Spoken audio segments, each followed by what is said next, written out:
Verse 111. That non-existence and existence is recognized, and multiplicity too, is due to erroneous attachment of the ignorant. The error is to see multiplicity.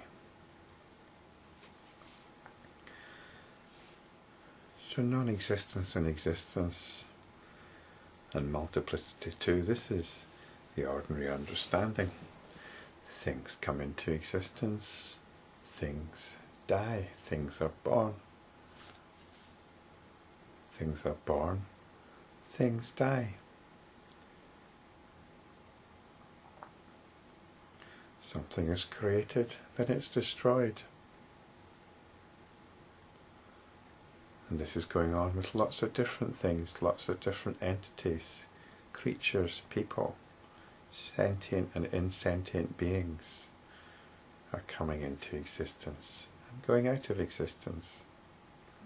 So this is a conventional understanding, which we're told is due to erroneous attachment of the ignorant.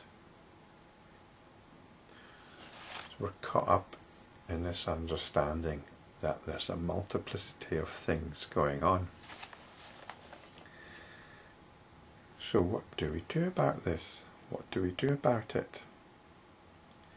Before I address that though, I just want to point out that this verse follows on quite logically from the previous verse, which told us that self-realization establishes itself as the result of discipline in the realm of no appearance. Or I suppose we could say of no appearances. This is sometimes referred to as the imageless, the abode of the imageless. And this is the stage of the Buddha.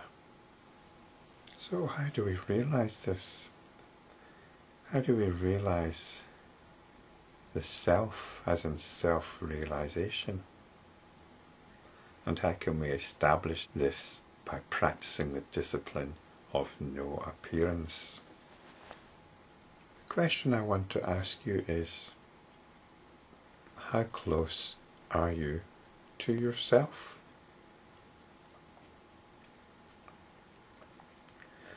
This might seem like a rather silly question. You might think, well, I'm right here. Of course I'm close to myself. But if you were close to yourself, then you would have realized the self. Enlightenment isn't something which is achieved through eons of practice and purification. Enlightenment is about discovering what is right here. How close are you to here? What is here?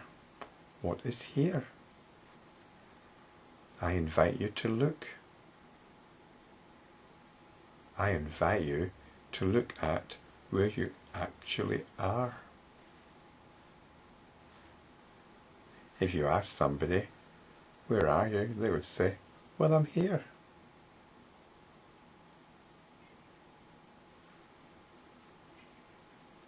They would describe the location. I'm in my bedroom. I'm at home. I'm on holiday. I'm in such and such a town or country. And so on. But that's not here. That's completely the wrong direction to here. It's not even close, because it's looking in the wrong direction. The direction we have to look at is here. Where is my finger pointing to? Is it pointing to an idea of where I am? Try it. Try following this finger. Try following to where it's pointing.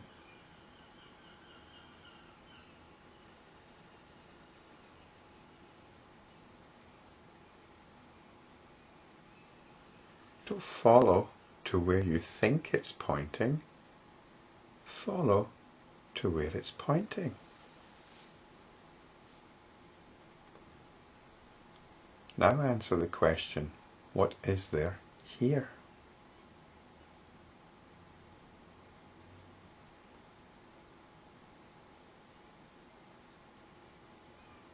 Are there thoughts? Are there feelings? Or is it just some kind of blankness?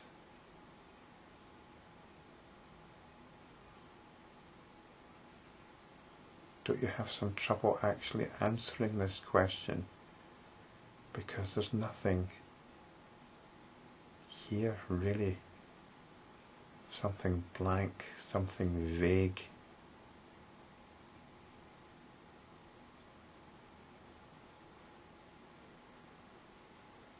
Am I, who's been given a name? Is that name here? Is that entity to which this name refers? Is that here?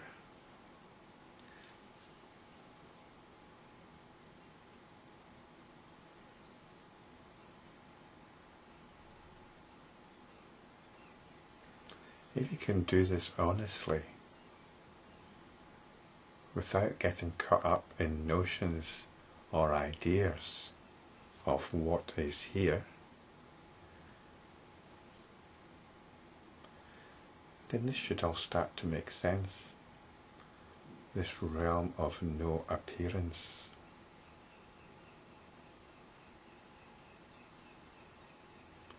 This is the direction we want to be looking in.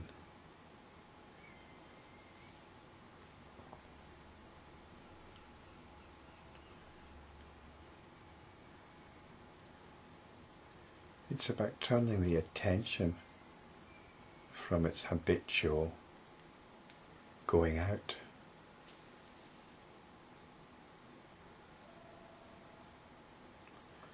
Because here, in this blankness, there is no multiplicity.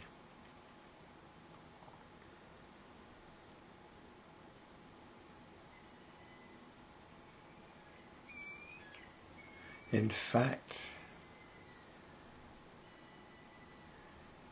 if it's got any quality at all, we could say that it is always here. It's got nothing to do with me personally. This isn't some exercise in psychological introspection, because there's none of that here. There's no psychology here. If I'm to be completely honest though, there's a certain tone, or it sometimes tends to be obscured by a certain tone.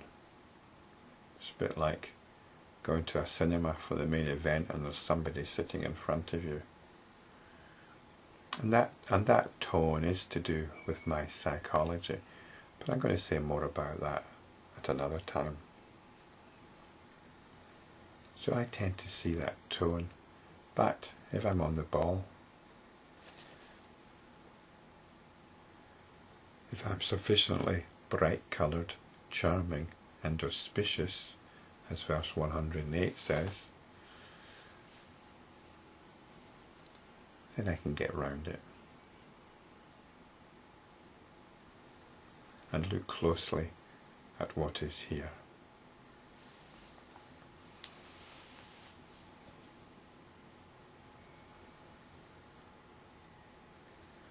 Once you do that, we can start appreciating it as it was described in the previous verses.